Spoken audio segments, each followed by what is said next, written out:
Hello மக்களே, நேத்திக்கு நைட்டோட நைட்டா ஏகப்பட்ட விஷயங்கள் வந்து நடந்திருக்கு. குறிப்பா சொல்லணும் அப்படின்னு பார்த்தீங்கன்னா, சுபிக்ஷா, அதுக்கப்புறம் வியானாவுடைய ரியல் ஃபேஸ் வந்து பார்த்தீங்கன்னா எக்ஸ்போஸ் ஆயிருக்கு. இன்னொரு பக்கம் விக்கல்ஸ் விக்ரம், அவருடைய ஃபேஸும் வந்து பார்த்தீங்கன்னா எக்ஸ்போஸ் ஆயிருக்கு. பார்வதிய பத்தி எப்படி பேசுவார் அப்படின்னு சொல்லி நிஜமா யாருமே எதிர்பார்க்கல. நேத்திக்கு வந்து அவ்வளோ பெரிய கிளாஷ் வந்துச்சு. அதெல்லாம் கூட ஏத்துக்கலாம். பட் இப்படி ஒரு வார்த்தை சொல்லுவார் அப்படின்னு சொல்லி நிஜமா நான் எதிர்பார்க்கவே இல்ல. அப்படிப்பட்ட ஒரு வார்த்தைய வந்து சொல்லியிருக்காப்ல. ஸோ அதில தொடர்ந்து கானா வினோத் அவர்கள சுபிக்ஷா, அதுக்கப்புறம் வியானா பயங்கரமா டார்கெட் வந்து பண்ணிட்டே இருக்காங்க தொடர்ந்து. ஸோ அதனை தொடர்ந்து வந்து பார்த்தீங்க அப்படின்னா, இந்த அன்பு கேங்கை எதிர்த்து நாங்க போராடுறோம் அப்படின்னு சொல்லி, இப்போ ஒரு கேங்கை வந்து சேர்த்து வச்சிருக்காங்க சாண்ட்ரா அண்ட் கோ. ஸோ இதுக்கிடையில நடந்த பிரச்சனைகளை பத்தி இந்த வீடியோல முழுசா வந்து பார்க்கலாம். ஸோ இந்த வீடியோக்கு போறதுக்கு முன்னாடி நம்மளோட சேனலை சப்ஸ்கிரைப் பண்ணாதவங்க சப்ஸ்கிரைப் பண்ணி வச்சுக்கோங்க. பக்கத்துல ஒரு பெல் ஐகான் இருக்கும். அதையும் பிரஸ் பண்ணி ஹால்ல போட்டுக்கோங்க. அப்பதான் நாங்க அப்டேட் பண்ற ஒவ்வொரு விஷயங்களும் நோட்டிஃபிகேஷன் வந்து சேரும். அதுதானே இந்த வீடியோ குறைஞ்சபட்சம் ஒரு 1000 லைக் எதிர்பார்க்குறோம். ஸோ லைக் போடுங்க, வீடியோ பாருங்க. வாங்க இன்று வீடியோக்குள்ள வந்து போலாம். முதல் விஷயம் என்ன அப்படின்னு பார்த்தீங்கன்னா, நம்ம சுபிக்ஷா வந்து இருக்காங்கல்ல, சுபிக்ஷா வந்து என்னடா கண்டென்ட் கிடைக்கும், எப்படியாச்சும் நம்ம உள்ள புகுந்து ஏதாவது வந்து பண்ணியே தீரணும், நம்ம கேட்கக்கூடிய கேள்வியில் அவங்க திக்கு முக்கு ஆடி போயிடணும் அப்படின்ற மாதிரி வந்து பார்த்தீங்கன்னா சுபிக்ஷா சில வேலைகளை வந்து பார்த்துட்டு இருக்காங்க. குறிப்பாக சொல்லணும் அப்படின்னு பார்த்தீங்கன்னா, கானா வினோத் வந்து இருக்கார் இல்லையா, அவர் வந்து பேட் வேர்ட்ஸ் வந்து பேசினார் அப்படின்னு சொல்லி வியானா அவர்கள் வந்து சுபிக்ஷா கிட்ட வந்து சொல்லிட்டு இருக்காங்க. ஸோ அதை வந்து அவங்க எப்படி பிரேம் பண்ணுறாங்க அப்படின்னு பார்த்தீங்கன்னா, நானும் அந்த இடத்துல வந்து இருந்தேன், நானும் அந்த விஷயத்தை வந்து பார்த்தேன் அப்படின்ற மாதிரி நம்ம கொண்டு போகலாம், நான் போய் வந்து கண்டிப்பாக கானா வினோத் வந்து கிட்டே கேட்குறேன் அப்படின்னு சொல்லிட்டு சுபிக்ஷா வந்து பார்த்தீங்கன்னா போய் கேட்டிருப்பாங்க. அதுக்கப்புறம் பிரச்சனைகளாக வந்து நடந்திருக்கும், அதெல்லாம் நீங்கள் வந்து பார்த்துருப்பீங்க. சுபிக்ஷா வந்து பார்த்தீங்க அப்படின்னா அந்த இடத்துலயே இல்லை, அந்த வார்த்தையும் அவங்க காதால் கேட்கல, வியானா சொல்லிட்டாங்க அப்படின்ற ஒரே ஒரு காரணத்துக்காக இதை வந்து நான் கண்டென்ட்டாக மாற்றுறேன் அப்படின்னு சொல்லி சில வேலைகளை வந்து பண்ணியிருக்காங்க. ஸோ இது வரைக்கும் நீங்கள் வந்து பார்த்துருப்பீங்க. அதுக்கப்புறம் நடந்த விஷயங்களை வந்து உங்களால் பார்த்துருந்துருக்க முடியாது அப்படின்னு நான் நினைக்கிறேன். ஏன்னா ஒவ்வொருத்தருக்கிட்டையும் சண்டைக்கு போகிறாங்க, அவங்க ஒவ்வொருத்தருக்கிட்டையும் வந்து சண்டைக்கு போகிறாங்க. குறிப்பாக சொல்லணும் அப்படின்னா சபரிநாதன் வந்து இருக்கார் இல்லையா, ஸோ சபரிநாதன் அவர்கள் வந்து ஏதோ ஒரு இடத்துல வந்து சொல்லியிருப்பாப்பு இல்லையா, இந்த பொண்ணுடைய டோன் வந்து சரியில்லைப்பா, பேசக்கூடிய விதம் வந்து சரியில்லை அப்படின்ற மாதிரி வந்து சொல்லியிருப்பார் போல. ஸோ அந்த ஒரு விஷயம் வந்து சுபிக்ஷாவுடைய காதுக்கு போயிருக்கு. அந்த ஒரு விஷயத்தை மறுபடியும் வந்து சபரிநாதன் கிட்ட, அது எப்படி என்னுடைய டோனை பற்றி நீங்கள் வந்து பேசலாம், என்னுடைய டோனை நீங்கள் என்னமோ சொன்னீங்களாமே அப்படின்னு சொல்லி சபரிநாதன் கிட்ட செப்பரேட்டாக போயிட்டு அந்த தலைவர் ரூம்லேயே வந்து பேசியிருக்காங்க. ஸோ அதை வந்து பார்த்திங்க அப்படின்னா சபரிநாதன் வந்து டேய் நான் எப்படா பேசினேன், எந்த மாதிரிடா பேசினேன் அப்படின்ற மாதிரி வந்து சபரிநாதன் ரியாக்ஷன்ஸ் வந்து கொடுத்துருக்காப்புல. அந்த ஒரு விஷயத்தை வந்து விக்கல்ஸ் விக்ரம் கிட்ட வந்து சொல்லிட்டு இருக்காரு. ஸோ இது வந்து சுபிக்ஷாவுக்கு வந்து இதெல்லாம் தேவையா அப்படின்ற மாதிரி வந்து இருக்குது. அதாவது ஒரு சிச்சுவேஷனை நம்ம வந்து கையில் எடுத்துக்கணும், ஓகேங்களா, கையில் எடுத்து நம்ம ப்ளே பண்ணோம் அப்படின்னா கண்டிப்பாக அதுக்கான ரிவார்ட்ஸ் வந்து மக்கள் வந்து கொடுப்பாங்க அப்படின்னு வச்சுக்கோங்களேன். ஆனால் ஒரு சிச்சுவேஷன் கிரியேட் ஆகிறதுல நம்மளும் அது உள்ளே இருக்கணும் அப்படின்னு சொல்லி சில வேலைகளை வாண்டடாக பண்ணுறோம்ல, அப்போ வந்து நம்ம மாட்டிப்போம். ஸோ அந்த வேலையை தான் வந்து பார்த்திங்க அப்படின்னா வியானாவும் பண்ணிகிட்டு இருக்காங்க, சுபிக்ஷாவும் வந்து பண்ணிகிட்டு இருக்காங்க.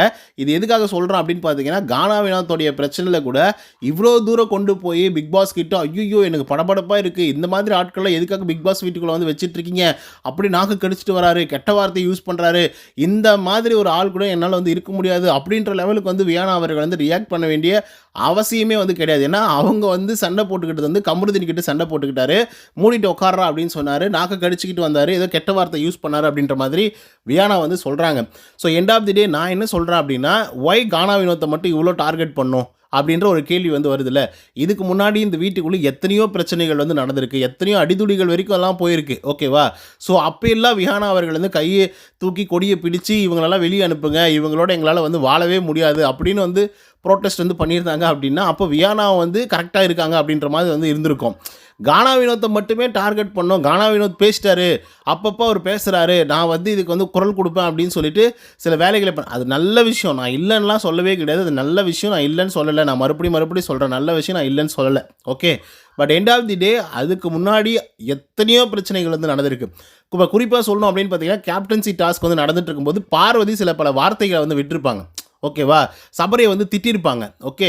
சபரி அந்த இடத்துல தான் நான் ட்ரிகர் ஆகிட்டேன், அதனால தான் நான் ஃபோர்ஸ்ஃபுல்லாக தள்ளிட்டேன் அப்படின்றதுக்கும் ஒரு எக்ஸ்ப்ளனேஷன் வந்து கொடுத்துருப்பாப்புல. அப்போது எல்லாரும் இருக்கும் பொழுது அவ்வளோ வெளிப்படையாக நடக்கிற ஒரு விஷயம், அவ்வளோ வெளிப்படையாக கெட்ட வார்த்தைகளை பயன்படுத்தியிருக்காங்க அப்படின்னு தெரிஞ்ச வியானா அவர்களுக்கு ஏன் வந்து பார்வதிக்கு எதிராக நின்று கொடி பிடிக்க முடியவில்லை, ஏன் வினோத்தை மட்டும் கொடி பிடிக்கிறாங்க அப்படின்ற ஒரு கேள்வி வந்து இருக்குதுல்ல.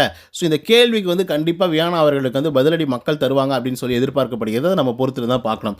அதுக்கு மட்டும் இல்லாமல் அடுத்த சுபிக்ஷா அப்படின்னு சொல்லி எடுத்தோம் அப்படின்னா, நான் முன்னே சொன்ன மாதிரி அவங்களுக்கு ஒரு பிரச்சனை வந்துச்சுன்னா அந்த பிரச்சனையை ஹேண்டில் பண்ணாங்க அப்படின்னா அது கரெக்டாக வந்து இருக்கும். இல்லைன்னா அமைதியாக அரோரா மாதிரி இருந்தால் கூட அவங்களுக்கு வந்து ஓட்டிங்ஸை வந்து போட்டு மக்கள் வந்து காப்பாற்றுறதுக்கான வாய்ப்புகள் இருக்குது. சம்மந்தமே இல்லாத பிரச்சனையெல்லாம் போயிட்டு மூக்க நுழைச்சி என்னமோ நீங்கள் இப்படி சொன்னீங்களாமே, என்னமோ நீங்கள் இப்படி பண்ணீங்களாமே அப்படின்னு சொல்லி கையை பின்னாடி கட்டிக்கிட்டு ஒரு மாதிரி ஆட்டிடியூடோடு பண்ணீங்க அப்படின்னா கண்டிப்பாக வீட்டில் இருக்கிறவனும் அடிப்பான், வெளியில் இருக்கிறவனும் அடிப்பான் அப்படின்றது தான் உண்மையும் கூட. அது ஓட்டிங்ஸ் மூலிமா உங்களுக்கு நல்லாவே புரியும், ஓகே. ஸோ இது ஒரு விஷயம். 2வது விஷயம் வந்து விக்கல்ஸ் விக்ரம் வந்து இருக்கார் இல்லையா, அந்த மனுஷனை நம்ம வந்து ரொம்ப ஜெம்மா தான் வந்து பார்த்துட்ருக்கோம். அதனால தான் லாஸ்ட் வீக்கில் அவரை மேனேஜராக கூட மாற்றுறாங்க. ஏன்னா நல்லவர், வல்லவர், பண்பானவர், எல்லாமே தெரிந்தவர் அப்படின்ற மாதிரி வந்து இருந்தது, நடுநிலையானவர் அப்படின்னு சொல்லிட்டு. ஸோ நேத்திக்கு வந்து பார்வதி அவர்கள்கிட்ட சண்டை போட்டார். நான் இல்லைலாம் சொல்லலை, சண்டை போட்டார், பயங்கரமாக சண்டை போட்டார். அதுக்கான கரெக்டான ரீசன்ஸ் வந்து இருந்தது. ஓகேவா, அவங்க வந்து என்ன டிஸ்குவாலிஃபை பண்ணதுக்கப்புறமா அவங்க விளையாடுறது வந்து தப்பு. அப்படி விளையாடும்போது கை கால் அடிபடுறது வந்து தப்பு கிடையாது, அது வந்து விளையாட்டில் சகஜம் அப்படின்னு சொல்லி அவர் நார்மலைஸ் பண்ணுறாரு. ஓகே, அதை எடுத்துக்கலாம், அக்செப்ட் பண்ணிக்கலாம். பட் நேற்றுக்கு நைட்டு கனியாக்கா கிட்ட பக்கம் உட்காந்துக்கிட்டு என்ன சொல்கிறாரு அப்படின்னா, லிட்ரலாக நான் பயங்கரமாக சிரிச்சிட்டேன், ஏன்னா பார்வதி அழும்போது அவ்வளோ இதாக வந்து இருந்தது அப்படிங்கிற மாதிரி. பார்வதி கண் அடிப்பட்ட அந்த இடம் அடிப்பட்டது அப்படின்னா ஏகப்பட்ட காயங்கள் வந்து ஏற்பட்டது தாண்டி பயங்கரமாக வலிக்கும், செம்மையாக ரொம்ப சென்சிட்டிவான முகமெல்லாம் வந்து பார்த்திங்கன்னா ரொம்ப சென்சிட்டிவான இடம். ஓகே, அதுவும் கண்ணுக்கு மேலே அந்த இது இருக்கு இல்லையா, ஸோ அங்கெல்லாம் ரொம்ப சென்சிட்டிவான ஒரு இடம், பயங்கரமாக பெயினாக இருக்கும்.